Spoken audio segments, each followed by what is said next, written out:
Let's see if we can get lucky. For what we consider love, sir, I would need a Klingon woman.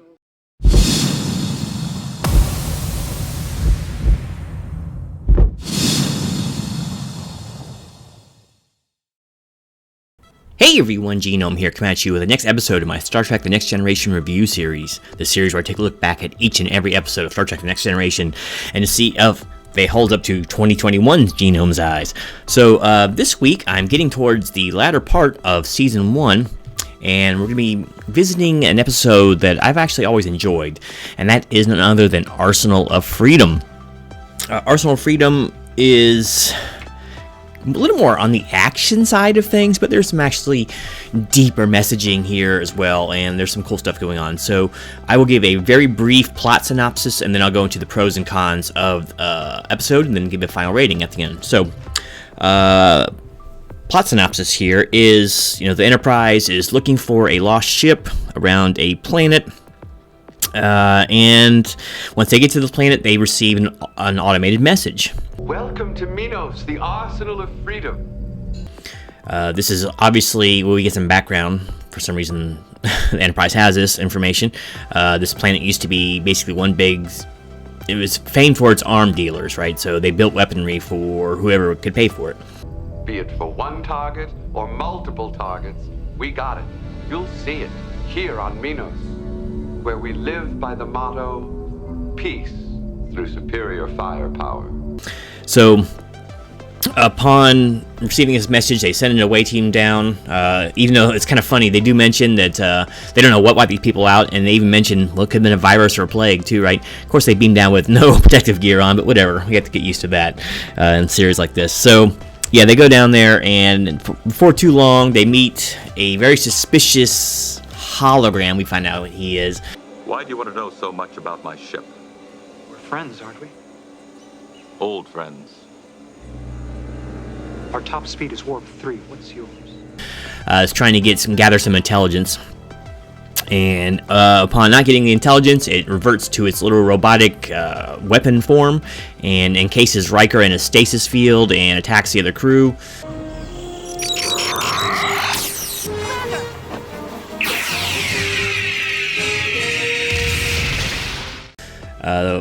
The crew is able to overcome it at first, and this will actually be a recurring theme throughout the episode.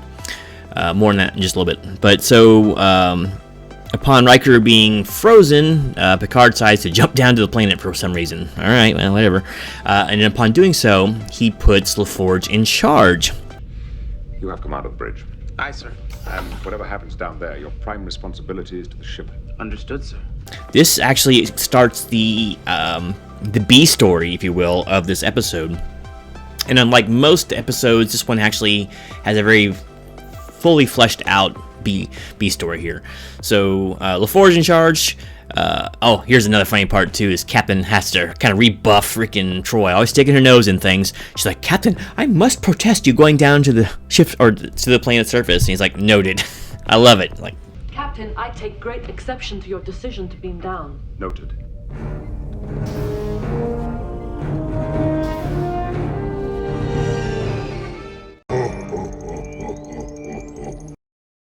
Get into your quarters, and why are you on the bridge? Another recurring theme in this series. So he goes down there, and another artificial being shows up, and this time it looks a little bit different because it takes two of them to kill it, and they kind of figure out that it's adapting, but a little more on that later.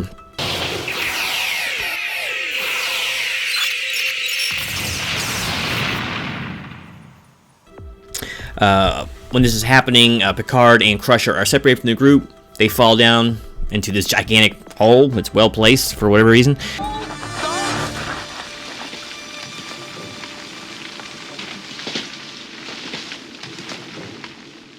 And Crusher is quite severely injured, a couple broken bones and all that, and a concussion. So this is almost a C plot, really, in this episode, because now we get a lot of background on mostly Crusher, but Crusher and Picard do a lot of back and forth here in a more intimate setting, right? So up in the orbit, there's a lot going on in this episode. Some invisible enemy is attacking the Enterprise. So Geordi not only has to try to fend this off while not being able to get his crew up because of the shields being up, he also has to deal with a chief engineer, who we've never seen before, who slightly outranks him, trying to take over the ship. Not so much take it over, but take command, and Geordi refuses. In view of the present crisis, I believe you should relinquish command to me. No, I outrank you. Mr. Logan. I'm in command. So, he keeps getting attacked, and eventually Geordi has to leave orbit, right? And he hatches a plan that actually involves a guy who's trying to usurp his command, but more on that later. And in fact, I'm not going to tell you more about that subplot because you probably need to see that for yourself. So, back on the planet, the crew, well, there's only a few of them, have to fight off another iteration, and it's getting more and more powerful. The times it takes 3 of the people, and that's it.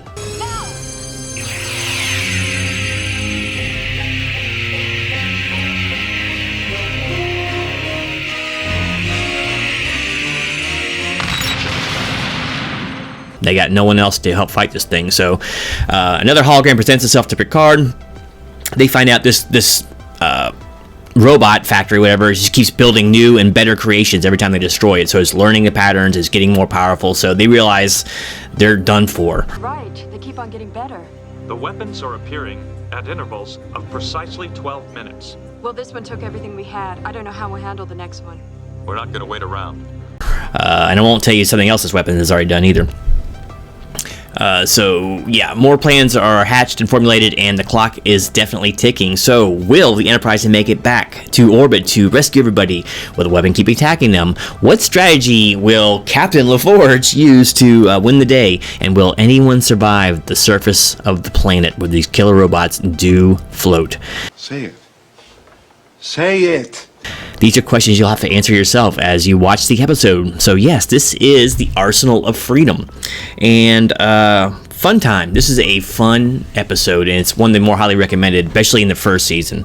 But anyway, let's go ahead and get into some pros and cons, and then I'll give a final rating. So for cons, story is a little bit hackneyed, a little bit weak. Some of the acting in this first season is something, but I mean, okay, it's fun. Turn it off your brain just a little bit. And some of the effects, of course, are a little bit cheesy and dated, but it is made for TV, and they didn't have the huge budget that we get later on.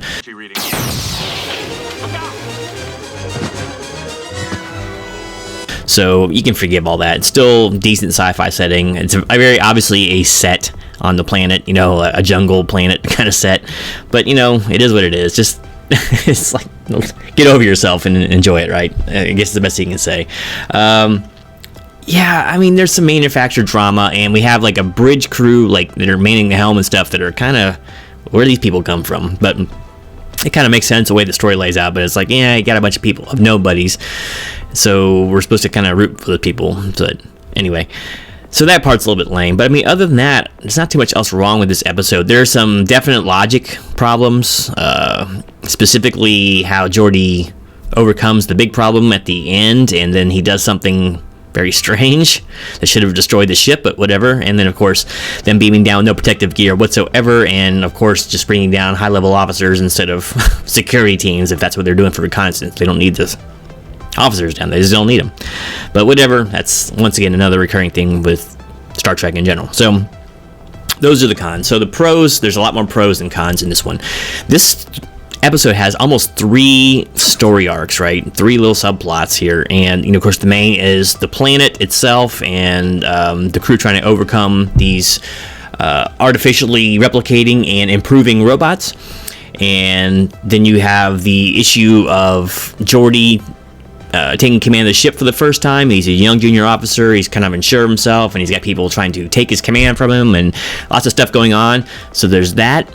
And really, if you really consider this one, there's the third one there with Picard and Crusher down in the cavern, as it were, because it's actually quite a big chunk of the episode, right? So we get to know a lot more about both Picard and especially Crusher here. So a lot going on here, and I think the episode handles it pretty well. It just moves at a brisk pace, and it's got a very satisfying conclusion for all of those things, right? And some other special things to note in this is that we get to see Geordi fleshed out a little bit more, and he's no longer, the awkward, totally green junior officer. He actually gets a little bit of command chops in this episode, and it's cool to see him get some time on the screen, right? Worf seems a bit more personable in this one too with Geordi, which is kind of a nice touch. The instances on the ground are really fun. It's almost a little bit tense, right? Especially if you're actually watching this when it was released, not knowing if this is going to last another season. Some people might have died in this, you never know. So that was fun. So there's a lot going on here that I dig, but probably the main thing I like about it is this reminds me of an original series episode, but it doesn't seem like it's ripped off from one of those. You know what I mean? It seems like it stands on its own legs, but it's got a very interesting premise. And then, of course, you got the whole nuclear weapon kind of message here between the destroying yourself with your own weaponry kind of thing, whatever that case may be for there. I just thought it was a fun episode and definitely worthy of time. So if I was going to rate this one, on the normal ratings, I'm going to give this one a 3 out of 5. Okay, for first season ratings, this is 4 out of 5 because first season is very bereft of good episodes. But really, overall, this is going to be a 3 out of 5 for me. Better than average watch, and a good one to sit down and kind of extrapolate a little bit for. You won't be thinking about this one too long afterwards, but it is a fun one while it lasts. So anyway, hopefully you enjoyed this little rendition. And until next time, this is Genome, still digging for those gems in the dumpster that is season 1. Out.